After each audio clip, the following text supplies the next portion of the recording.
रोशनी और अहमक नौजवान दोनों मैनेजर के कमरे से बाहर निकल आए। एक बार फिर लोग उनके गिर्द इकट्ठा होने लगे, लेकिन रोशनी उसे उनके नरगे से साफ निकाल ले गई। वो दूसरी तरफ के दरवाजे से पैदल बंदरगाह की तरफ जा रहे थे। रोशनी ने उससे पूछा, क्यों तोते, अब क्या ख्याल है? वो बोला, अब ये ख्याल है कि मैं अपने रुपए वसूल किए बगैर यहाँ से नहीं जाऊंगा। 50,000 की रकम थोड़ी नहीं है। वो बोली, लेकिन तुम इतनी रकम लेकर आए ही क्यों थे? वो बोला, मुझे 50 भैंसें खरीदनी थी। रोशनी बोली, भैंसें? नौजवान बोला, हाँ भैंसें, और मैं उन भैंसों के बगैर वापस नहीं जा सकता क्योंकि मेरे डैडी जरा गुस्से वाले आदमी हैं। रोशनी बोली, क्या वो भैंसों की तिजारत करते हैं? अहमक ने संजीदगी से कहा, नहीं, उन्हें भैंसों से इश्क है। रोशनी बेसाख्ता हंस पड़ी। अहमक ने हैरत से कहा, हैं, तुम मजाक समझी हो क्या? ये हकीकत है कि वो अपने गिरदोपेश ज्यादा से ज्यादा भैंसे देखकर बेहद खुश होते हैं। रोशनी बोली, वो और क्या करते हैं, यानी जरिया माश क्या है? नौजवान बोला, ये तो मुझे नहीं मालूम। रोशनी ने पूछा, तुम पागल तो नहीं हो? वो बोला, पता नहीं। रोशनी बोली, अब तुम्हारे पास कितनी रकम है? वो बोला, शायद 1 चवन्नी। रकम की फिक्र न करो, मैं एक एक पाई वसूल कर लूंगा। रोशनी बोली, किससे? वो बोला, जिसने छीनी है उससे। रोशनी हंसने लगी, बोली, तोते, तुम बिल्कुल गधे हो, पता नहीं जिंदा कैसे हो। वो आदमी अपने शिकारों को जिंदा नहीं छोड़ता। नौजवान बोला, वो आखिर है कौन? रोशनी बोली, कोई नहीं जानता। पुलिस वाले इस इलाके में कदम रखते हुए थर्राते हैं। वो अब तक न जाने कितने ऑफिसरों को जान से मार चुका है। नौजवान बोला, हो सकता है, मगर मैं अपने रुपए वसूल कर लूंगा। रोशनी बोली, किस तरह बुढ़े तोते? वो बोला, कल सरे शाम ही इन झाड़ियों में छुप जाऊंगा। रोशनी बेतहाशा हंसने लगी। उसने कहा, तोते, तुम सचमुच पागल हो, ये बताओ तुम्हारा कयाम कहाँ है? नौजवान बोला, होटल नेब्रास्का में। रोशनी बोली, लेकिन अब तो तुम्हारी जेबें खाली हो चुकी हैं, वहां कैसे रहोगे? नौजवान बोला, उसकी फिक्र नहीं, वहां से किसी खैराती मुसाफिर खाने में चला जाऊंगा, लेकिन भैंसों के बगैर वापसी मुमकिन नहीं। रोशनी खामोश हो गई। बंदरगाह के करीब पहुंचकर उसने एक टैक्सी रुकवाई। बोली, चलो बैठो। नौजवान बोला, मुझे भूख लग रही है। रोशनी उसे टैक्सी में धकेलते हुए बोली, तो अब तुम चाहते हो कि मैं तुम्हें खाना भी खिलाऊं? वो दोनों बैठ गए और टैक्सी चल पड़ी। अहमक बोला, तुम ये ना समझो कि मैं मुफलिस हूँ। मैंने ये कहा था कि मेरी जेब में 1 चवन्नी है, लेकिन ठहरो, मैं उल्लू नहीं हूँ। परदेश में अपना सारा रुपया एक जगह नहीं रखता। अहमक खामोश होकर अपने जूते का फीता खोलने लगा। उसने दोनों जूते उतार दिए और उन्हें उल्टा करके झटकने लगा। दूसरे लम्हे उसके हाथों पर 2 नोटों की गड्डियां थीं। अहमक ने बड़ी सादगी से कहा, ये 2,500 हैं। रोशनी मुस्कुरा कर बोली, अगर अब मैं इन्हें हथिया लूं तो? वो बोला, तुम हरगिज ऐसा नहीं कर सकती, मैं तुम्हें डरा दूंगा। रोशनी बोली, डरा दोगे? वो बोला, हाँ, मेरे पास रिवॉल्वर है और मैंने उस आदमी पर भी फायर किया था। रोशनी बोली, क्या तुम्हारे पास लाइसेंस है? वो बोला, मैं लाइसेंस वगैरह की परवाह नहीं करता, ये देखो, मैं झूठ नहीं कह रहा। अहमक ने जेब से रिवॉल्वर निकालकर रोशनी की तरफ बढ़ा दिया और रोशनी बेतहाशा हंसने लगी। रिवॉल्वर की चरखी में पटाखों की रेल चढ़ी हुई थी और वो 4.5 रुपए वाला टॉय रिवॉल्वर था। रोशनी ने संजीदगी से कहा, तोते, मेरी समझ में नहीं आता कि तुम आदमियों के किस रेवड़ से ताल्लुक रखते हो। अहमक गुस्से में बोला, देखो, तुम बहुत बड़ी जा रही हो। अभी तक तो मुझे तोता कहती रही हो, लेकिन मैंने कुछ नहीं कहा, लेकिन अब जानवर कह रही हो। वो बोली, नहीं, मैंने जानवर तो नहीं कहा। वो बोला, फिर रेवड़ का और क्या मतलब होता है? भैंस मेरे डैडी की एक कमजोरी है, मेरी नहीं। रोशनी ने छेड़ने वाले अंदाज में कहा, फिर भी तुम तोते से मुशाबहत रखते हो। वो बोला, हरगिज नहीं रखता, तुम झूठी हो, तुम इसे साबित नहीं कर सकती कि मैं तोते से मुशाबहत रखता हूँ। वो बोली, फिर कभी साबित कर दूंगी, ये बताओ कि तुम। लेकिन जुमला पूरा होने से कबल ही उसकी आवाज एक बेसाख्ता किस्म की चीख में तब्दील हो गई। बराबर से गुजरती हुई एक कार से फायर हुआ था। अहमक चीखा, रोको ड्राइवर, रोको। कार एक झटके के साथ रुक गई। ड्राइवर पहले ही खौफजदा हो गया था। दूसरी कार फर्राटे भरती हुई अंधेरे में गुम हो गई। उसकी अकबी सुर्ख रोशनी भी गायब थी। अहमक रोशनी पर झुका हुआ था। वो उसे झंझोड़ रहा था, औरत, ए औरत, ओ लड़की। रोशनी की आंखें खुली हुई थी और वो इस तरह हाँप रही थी जैसे घोंसले से गिरा हुआ चिड़िया का बच्चा हाँपता है। इमरान के झंझोड़ने पर भी उसके मुंह से आवाज ना निकली। इमरान बोला, अरे कुछ बोलो भी, क्या गोली लगी है? रोशनी ने नफी में सर हिला दिया। ये हकीकत थी कि वो सिर्फ सहम गई थी। उसने करीब से गुजरती हुई कार की खिड़की में शोले की लपक देखी थी और फिर फायर की आवाज, वरना गोली तो शायद टैक्सी की छत पर से फिसलती हुई दूसरी तरफ निकल गई थी। ड्राइवर ने सहमी हुई आवाज में पूछा, ये क्या था साहब? अहमक सर हिलाकर बोला, पटाखा, मेरे एक शरीर दोस्त ने मजाक किया है, चलो आगे बढ़ो। हाँ, लेकिन अंदर की रोशनी बुझा दो, वरना वो फिर मजाक करेगा। फिर वो रोशनी का शाना थपकता हुआ बोला, घर का पता बताओ ताकि तुम्हें वहां पहुंचा दूं। रोशनी संभल कर बैठ गई। उसकी सांसें अभी तक चढ़ी हुई थीं। अहमक ने आहिस्ता से पूछा, क्या ये वही हो सकता है? रोशनी हाँपती हुई बोली, पता नहीं। अहमक ने बड़े भोलेपन से पूछा, तो अब ये मुस्तकिल तौर पर पीछे पड़ गया है। वो बोली, ओह तोते, अब मेरी जिंदगी भी खतरे में है। वो बोला, अरे तुम्हारी क्यों? रोशनी बोली, वो पागल है, जिसके भी पीछे पड़ जाए हर हाल में मार डालता है। ऐसे केस भी हो चुके हैं कि बाज लोग उसके पहले हमले से बच जाने के बाद दूसरे हमले में मारे गए हैं। अहमक बोला, आखिर वो है कौन और क्या चाहता है? रुपए तो छीन चुका है, फिर अब क्या चाहिए? रोशनी बोली, मैं नहीं जानती वो कौन है और क्या चाहता है। बहरहाल ये सब कुछ तुम्हारी हिमाकतों की वजह से हुआ है। अहमक ने बड़ी सादगी से पूछा, यानी तुम चाहती हो कि मैं चुपचाप मर जाता? वो बोली, नहीं तोते, तुम्हें इस तरह अपनी इमारत का इजहार नहीं करना चाहिए था। वो बोला, मुझे क्या मालूम था कि यहाँ के लोग 50,000 जैसी हकीर रकम पर भी नजर रख सकते हैं। रोशनी ने हैरत से कहा, तुम इसे हकीर रकम कहते हो? अरे मैंने अपनी सारी जिंदगी में इतनी रकम यकमुश्त नहीं देखी। तोते, तुम आदमी हो या टकसाल? अहमक बोला, छोड़ो इस तस्करे को, तुम कह रही थी कि तुम खुद को खतरे में महसूस कर रही हो। वो बोली, हाँ ये हकीकत है। अहमक बोला, कहो तो ये रात मैं तुम्हारे साथ ही रहूं? वो बोली, ओ तोते, जरूर। एक बात मैंने जरूर मार्क की है, तुम बिल्कुल तोते होने के बावजूद भी लापरवाह और निडर हो, लेकिन तुम्हारा ये रिवॉल्वर अभी तक मेरी समझ में नहीं आ सका। अहमक बोला, अच्छा तो फिर तुम्हारे साथ ही चल रहा हूँ, लेकिन क्या तुम्हारे घर पर कुछ खाने को मिल सकेगा? देखो ये रहा मेरा छोटा सा फ्लैट, रोशनी ने कहा। वो दोनों फ्लैट में दाखिल हो चुके थे और अहमक इतने इत्मीनान से एक सोफे में गिर गया था जैसे वो हमेशा से यहीं रहता आया हो। अहमक ने संजीदगी से कहा, यह मुझे सूरत में और ज्यादा अच्छा मालूम होगा कि अगर खाने को कुछ मिल जाए। वो बोली, इसके लिए तुम्हें मेरा हाथ बटाना पड़ेगा, मैं यहाँ तनहा रहती हूँ। तकरीबन 1 घंटे के बाद वो खाने की मेज पर थे और अहमक बड़बड़ कर हाथ मार रहा था। वो मुंह चलाता हुआ बोला, अब मजा आ रहा है, इस होटल के खाने बड़े वाहियात होते हैं। रोशनी बोली, तोते, क्या तुम हकीकतन ऐसे ही हो जैसे नजर आते हो? वो उसे गौर से देखने लगी। अहमक बोला, मैं समझा नहीं। बोली, कुछ नहीं, मैंने अभी तक तुम्हारा नाम पूछा ही नहीं। अहमक बोला, तो अब पूछ लो, लेकिन मुझे अपना नाम कतई पसंद नहीं।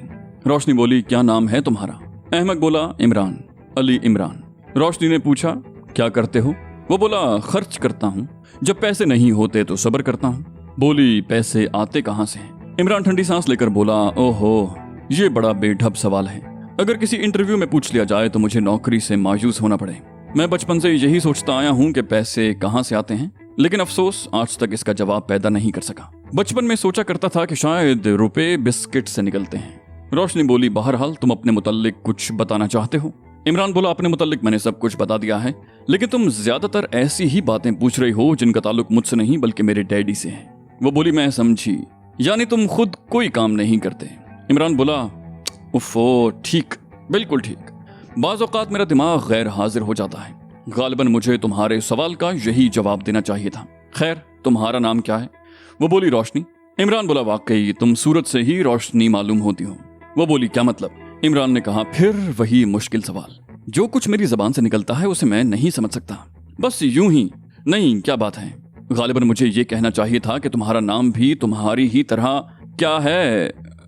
अच्छा बताओ, कहीं क्या है? अच्छा बताओ, क्या कहेंगे? बड़ी मुश्किल है। अभी वो लफ्ज जहन में था, गायब हो गया। इमरान बेबसी से अपनी पेशानी रगड़ने लगा। रोशनी उसे अजीब सी नजरों से देख रही थी। उसकी समझ में नहीं आ रहा था कि उसे क्या समझे, नीम दीवाना या कोई बहुत बड़ा मक्कार। मगर मक्कार समझने के लिए कोई माकूल दलील उसके जहन में नहीं थी। अगर वो मक्कार होता तो इतनी बड़ी रकम इस तरह कैसे गंवा बैठता? इमरान ठंडी सांस लेकर बोला, अब आहिस्ता आहिस्ता सारी बातें मेरी समझ में आ रही हैं। वो लड़की जो वेटिंग रूम में मिली थी उस बदमाश की एजेंट रही होगी। हाँ, और क्या, वरना वो मुझे उस होटल में क्यों बुलाती? मगर जोशी क्या नाम है तुम्हारा? ओ, रोशनी। वो लड़की मुझे अच्छी लगती थी और अब न जाने क्यों तुम अच्छी लगने लगी हो। मुझे बड़ा अफसोस है कि मैंने तुम्हारे कहने पर अमल न किया।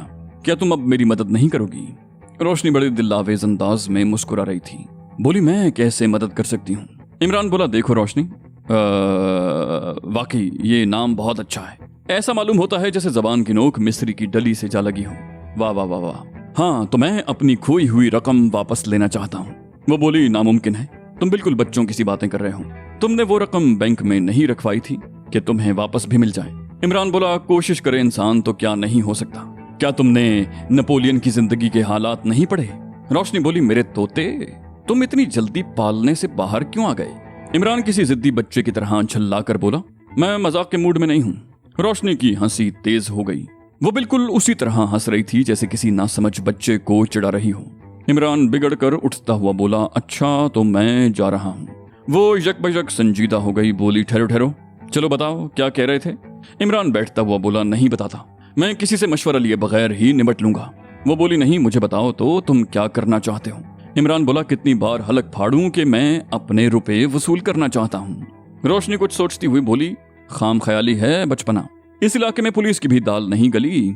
आखिर थक हार कर उसे वहां खतरे का बोर्ड लगाना पड़ा। इमरान ने पूछा, क्या होटल वाले भी उसके बारे में कुछ नहीं जानते। वो बोली, मैं वसूख से कुछ नहीं कह सकती। इमरान बोला, पुलिस ने उन्हें भी टटोला होगा। वो बोली, क्यों नहीं। अरसे तक उस होटल में पुलिस का एक दस्ता दिन और रात मुतय्यन रहा, लेकिन उसके बावजूद भी वो खतरनाक आदमी काम कर ही गुजरता था। इमरान डायलॉग बोलने लगा, रोशनी रोशनी तुम मुझे बाज नहीं रख सकती, मैं उसका कला कमा किया बगैर वापस नहीं जाऊंगा।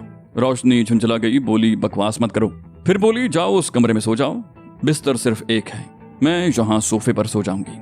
इमरान ने कहा, नहीं तुम अपने बिस्तर पर जाओ, मैं सोफे पर सो जाऊंगा। इस पर दोनों में बहस होने लगी। आखिर कुछ देर के बाद इमरान को ही ख्वाबगाह में जाना पड़ा और रोशनी उसी कमरे के एक सोफे पर लेट गई। हल्की सर्दियों का जमाना था, इसलिए उसने एक हल्का सा कंबल अपने पैरों पर डाल दिया था। वो अब भी इमरान ही के मुतल्लिक सोच रही थी, लेकिन उस खतरनाक और गुमनाम आदमी का खौफ भी उसके जहन पर मुसल्लत था। वो आदमी कौन था, इसका जवाब शादाब नगर की पुलिस के पास भी नहीं था। उसने अब तक दर्जनों वारदातें की थी, लेकिन पुलिस उस तक पहुंचने में नाकाम रही थी। और फिर सबसे अजीब बात तो ये कि एक मखसूस इलाका ही उसकी चीरादस्तियों का शिकार था। शहर के दूसरे हिस्सों की तरफ वो शाज़ो नादिर ही रुख करता था। रोशनी उसके मुतल्लिक सोचती और ऊँघती रही। उसे खौफ था कि कहीं वो इधर का ही रुख न कर ले, इसलिए उसने लाइट भी नहीं बुझाई थी। उसके जहन पर जब भी गुनूद की तारी होती, ऐसा महसूस होता जैसे उसके कान के पास किसी ने गोली चलाई हो। वो चौंक कर आंखें खोल देती। दीवार के साथ लगी हुई क्लॉक 2 बजा रही थी। अचानक वो बौखला कर उठ बैठी। न जाने क्यों उसे महसूस हो रहा था जैसे वो खतरे में हो। वो चंद लम्हे खौफजदा नजरों से इधर उधर देखती रही, फिर सोफे से उठकर पंजों के बल चलती हुई उस कमरे के दरवाजे तक आई जहां वो अहमक सो रहा था। उसने दरवाजे पर हाथ रखकर हल्का सा धक्का दिया। दरवाजा खुल गया, लेकिन साथ ही उसकी आंखें हैरत से फैल गईं। बिस्तर खाली पड़ा था और कमरे का बल्ब रोशन था। उसके दिल की धड़कनें तेज हो गईं और हलक खुश्क होने लगा। अचानक एक ख्याल बड़ी तेजी से उसके जहन में चकरा कर रह गया। कहीं ये बेवकूफ नौजवान उसी खौफनाक आदमी का कोई गुर्गा न रहा हो। वो बेतहाशा पलंग के सरहाने रखी हुई तिजोरी की तरफ लपकी, उसका हैंडल पकड़ कर खींचा। तिजोरी मुकफ्फल थी, लेकिन वो सोचने लगी, तिजोरी की कुंजी तो तकिए के नीचे ही रहती है। एक बार फिर उसकी सांसें तेज हो गईं। उसने तकिया उलट दिया। तिजोरी की कुंजी जूं की तूं अपनी जगह पर रखी हुई मिली, लेकिन रोशनी को इत्मीनान न हुआ। वो तिजोरी खोलने लगी, मगर फिर आहिस्ता आहिस्ता उसका जहनी इंतशार कम होता गया। उसकी सारी कीमती चीजें और नकद रकम महफूज थी। फिर आखिर वो कहाँ गया। तिजोरी बंद करके वो सीधी खड़ी हो गई, पिछला दरवाजा खोलकर बाहर निकली और तब उसे एहसास हुआ कि वो उसी दरवाजे से निकल गया होगा। दरवाजा मुकफ्फल नहीं था, हैंडल घुमाते ही खुल गया था। दूसरी तरफ की राहदारी तारीक पड़ी थी। वो बाहर निकलने की हिम्मत न कर सकी। उसने दरवाजा बंद करके अंदर से मुकफ्फल कर दिया। वो फिर उसी कमरे में आ गई जहां सोफे पर सोई थी। आखिर वो अहमक इस तरह क्यों चला गया, वो सोचती रही। आखिर इस तरह भागने की क्या जरूरत थी। वो उसे जबरदस्ती तो लाई नहीं थी, वो खुद ही आया था, लेकिन क्यों आया था, मकसद क्या था। अचानक उसे महसूस हुआ जैसे किसी ने बैरूनी दरवाजे पर हाथ मारा हो। वो चौंक कर मुड़ी, मगर इतनी देर में शीशे के टुकड़े छनछनाते हुए फर्श पर गिर चुके थे। फिर टूटे हुए शीशे की जगह से एक हाथ दाखिल होकर चिटखनी तलाश करने लगा। बड़ा सा भला हाथ जो बालों से ढका हुआ था। रोशनी के हलक से एक दबी दबी सी चीख निकली, लेकिन दूसरे ही लम्हे हाथ गायब हो गया और रोशनी को ऐसा महसूस हुआ जैसे बाहर राहदारी में 2 आदमी एक दूसरे से हाथापाई पर उतर आए हों। रोशनी बैठी हाँपती रही। फिर उसने एक करीह सी आवाज सुनी और साथ ही ऐसा महसूस हुआ जैसे कोई बहुत वजनी चीज जमीन पर गिरी हो। फिर भागते हुए कदमों की आवाजें आईं और अब बिल्कुल सन्नाटा था। करीब या दूर कहीं से किसी किस्म की आवाज नहीं आ रही थी। अलबत्ता खुद रोशनी के जहन में एक न मिटने वाली झाएं झाएं गूंज रही थी। हल्क खुश्क था और आंखों में जलन सी होने लगी थी। वो बेहिस्सो हरकत सिमटी सिमटाई सोफे पर बैठी रही। उसकी समझ में नहीं आ रहा था कि क्या करे। थोड़ी देर के बाद अचानक फिर किसी ने दरवाजा थपथपाया और एक बार फिर उसे अपनी रूह जिस्म से परवाज करती महसूस हुई। बाहर से आवाज आई, मैं हूँ, दरवाजा खोलो। लेकिन रोशनी अपने कानों पर यकीन करने को तैयार नहीं थी। आवाज उसी अहमक नौजवान की मालूम हो रही थी। वो बोला, फोसनी फोसनी रोशनी, दरवाजा खोलो, मैं हूँ इमरान। रोशनी उठकर दरवाजे पर झपटी। दूसरे ही लम्हे में इमरान उसके सामने खड़ा बुरे बुरे से मुंह बना रहा था। उसके चेहरे पर कई जगह हल्की हल्की सी खराशें थीं और होंठों पर खून फैला हुआ था। रोशनी ने मुस्तरिबाना अंदाज में उसे अंदर खींचकर दरवाजा बंद कर दिया। बोली, ये क्या हुआ, तुम कहाँ थे? इमरान नोटों के 3 बंडल फर्श पर फेंकता हुआ बोला, 3 पैकेट मैंने वसूल कर लिए हैं, 2 अभी बाकी हैं। फिर सही। रोशनी ने खौफजदा आवाज में पूछा, क्या वो वही था? इमरान बोला, वही था, निकल गया, 2 पैकेट अभी बाकी हैं। रोशनी बोली, तुम जख्मी हो गए हो, चलो बाथरूम में। रोशनी उसका हाथ पकड़कर गुस्ल खाने की तरफ खींचते हुए बोली। कुछ देर बाद वो सोफे पर बैठे एक दूसरे को घूर रहे थे। रोशनी ने पूछा, तुम बाहर क्यों चले गए थे? इमरान बोला, मैं तुम्हारी हिफाजत के लिए आया था ना, मैं जानता था कि वो जरूर आएगा। वो आदमी जो बीच सड़क पर फायर कर सकता है, उसे मकानों के अंदर घुसने में कब तामुल होगा? रोशनी ने हैरत से पूछा, क्या तुम वाकई बेवकूफ हो?